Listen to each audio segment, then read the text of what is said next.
So before I get into the demonstration, I wanted to show you our tools. It does have pictures on here. So if you have something you need to put it away, you just kind of look at that to figure out what it was on. Otherwise, there's a lot of stuff in here that you can use for your projects. So just want to make sure that you are aware of it.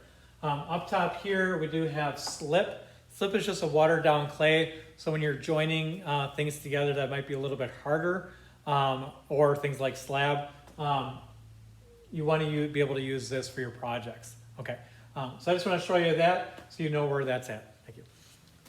Okay, so I have my clay.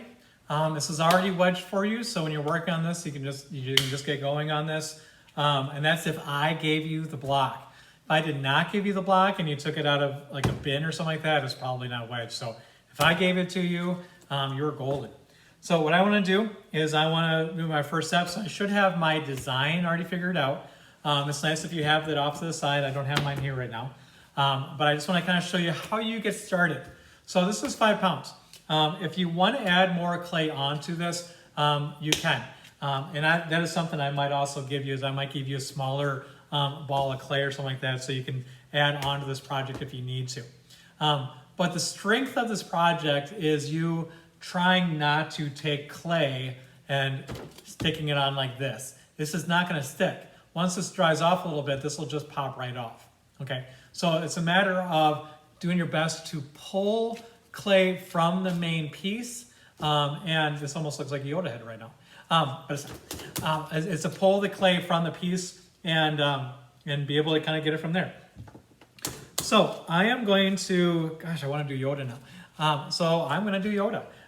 So I know how his ears are. I kind of know how his face is a little bit. You spend the first, I don't know, half hour, 45 minutes, at least that amount of time getting the main details. So it's just like a drawing.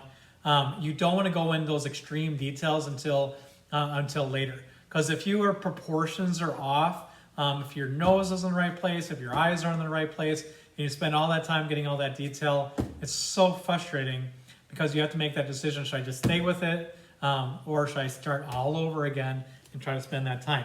So first thing, you do want to kind of be mean to the clay and just hit it. Because right now I'm trying to build the clay up and separate where this neck is at.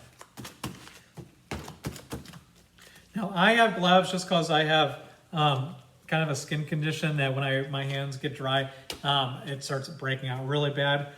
So that's why I wear gloves. You don't, unless you want to supply your own gloves, and then by all means you can do that. So I have this. So now I have the neck. I have a little bit below the neck on here. I'm going to kind of bring these shoulders out. So I'm pinching. And you don't want to go, you don't want to make your base too small because you don't want this thing to actually just tip over and get ruined. So you want to make sure, your base is still pretty, pretty wide when you work with it. Okay, next. I don't remember exactly how his face is. I just remember his ears. And he's so cute. So now I'm going to start bringing his ears out. Now, as I explained before, you got to be careful with things that protrude like this, because if anything on here is going to break, this is what's going to break first. Okay, so you got to be gentle with it. Now, if you notice, I'm kind of working on both sides at the same time, because then I get a good feel. Do I need to grab more clay? Like this side over here, I don't feel like I have enough clay. So I'm going to grab more of that clay and kind of bring it into my design more. Next. Now he's always got big eye sockets. I'm just going to go in, kind of pull my eyes out like that. You can kind of see side view of them. So make sure you are looking at all angles when you start sculpting this, so you know what it looks like. There's been a lot of times that students will look straight on here, work on this forever, and then turn it on the side and say, "Oh crap, that nose should have been like way out here." So you want to work with it as a whole as you're doing this, and this is good. It's good for a real good start. What I would do if this was my project and I was going to finish it, which I'm not, is I would go through and mess with the ears, start fine tuning, the shape of the face. And I just spend time doing that.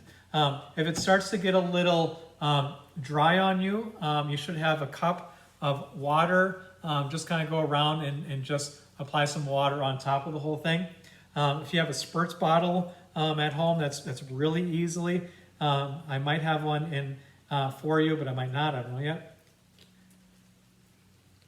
But you want to keep your clay moist. Once you're done working on it, you're going to take one of the bags. Let me grab one.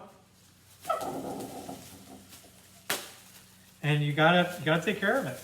I'm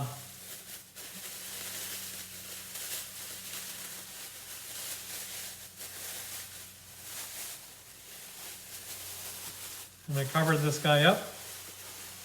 Make sure no air can get inside of it, and then she'll be good for a few days. Okay, so hang on to your other clay. You should have a container that you can keep your clay moist in. Again, I'm going to grab some water right here.